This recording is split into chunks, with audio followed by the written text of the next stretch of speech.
तो यार आखिर कैसे 33 फीट तक लंबा और 10 हाथियों से भी ज्यादा वजनी स्टैचूज पैसिफिक ओशन के दरमियान इस आइलैंड पर पहुंचे, जो कि अपने करीबी कॉन्टिनेंट से भी तकरीबन 3700 किलोमीटर दूर है।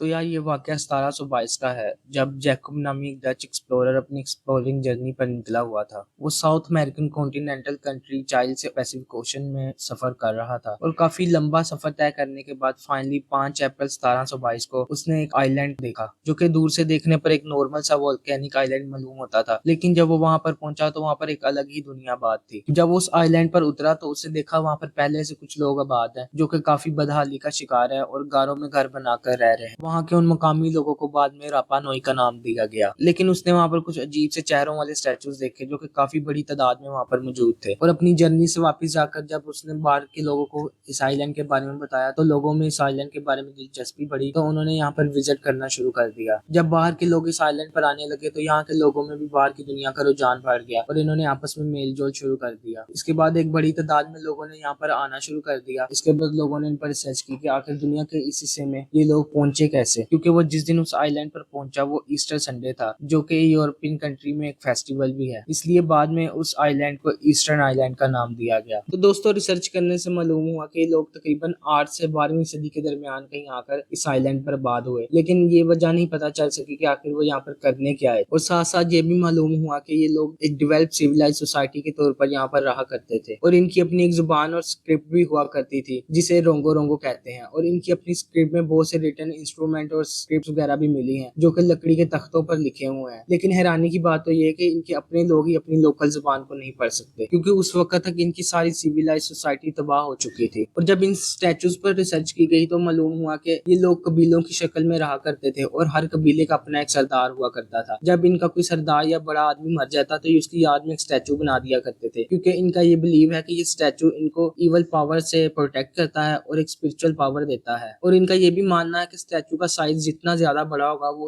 उतनी ही ज्यादा रूहानी ताकत इन्हें देगा। इस वजह से यहाँ पर मुख्तलिफ साइज के बड़े छोटे बहुत ज्यादा स्टैचू पाए गए, जिनकी तादाद करीबन 887। वैसे तो सारे स्टैचू लैदा लैदा साइज और लैदा लैदा वजन के हैं, लेकिन अभी तक जो स्टैचू सबसे बड़ा मिला है उसका साइज तकरीबन 33 फीट और वजन में तकरीबन 80 टन से भी ज्यादा है। यहाँ पर कुछ नामुकम्मल मुजस्मे भी पाए गए हैं, अगर वो पूरे होते तो उनका साइज तकरीबन 70 से 80 फीट के दरमियान होता। लेकिन ये बात भी आज तक मालूम नहीं हो सकी कि आज की जदीद टेक्नोलॉजी के बगैर वो इस तरह के स्टैचूज किस तरह बनाते रहे और किस तरह वो इतने वजनी स्टैचूज को खींचकर इन मुख्तलिफ मुकामात पर लाकर जमा करते रहे। दोस्तों जैसा कि मैंने आपको बताया था कि ये एक आतिशफशा नुमा आइलैंड है, और वो इन्हीं आतिशफशा चट्टानों के जरिए स्टैचूज को बनाते और यहाँ पर लाकर जमा कर दिया करते। तो दोस्तों जैसा कि मैंने आपको बताया कि वो रिसर्चर जब इस आइलैंड पर पहुंचा तो ये बदहाली का शिकार था। हालांकि ये लोग किसी दौर में बहुत सिविलाइज हुआ करते थे, लेकिन आज तक कोई इनकी इस तबाही का वजह नहीं बता पाया। हालांकि इनकी अपनी जुबान में बहुत से स्क्रिप्ट भी मिले हैं। एक तो वो खुद अपनी स्क्रिप्ट को नहीं पढ़ सके, और ना ही आज तक कोई रिसर्चर इनकी स्क्रिप्ट को रिकॉर्ड कर पाया है। मे बी इनकी स्क्रिप्ट को रिकॉर्ड करके हमें पता चल पाए कि इनकी तबाही की असल वजह है क्या। बहरहाल आज भी इन पर रिसर्च जारी है। May be in near future शायद इनकी इन स्क्रिप्ट को हम डिकोड कर पाए और हम मालूम कर पाए कि आखिर ये यहाँ पर करने क्या आए थे और कैसे ये इतनी सिविलाइज सोसाइटी तबाह बर्बाद हो गई। और आज के दौर में ये जगह एक बहुत बड़ी टूरिस्ट पॉइंट बन चुकी है। यहाँ पर हर साल लाखों लोग इन स्टैचूज को देखने आते हैं।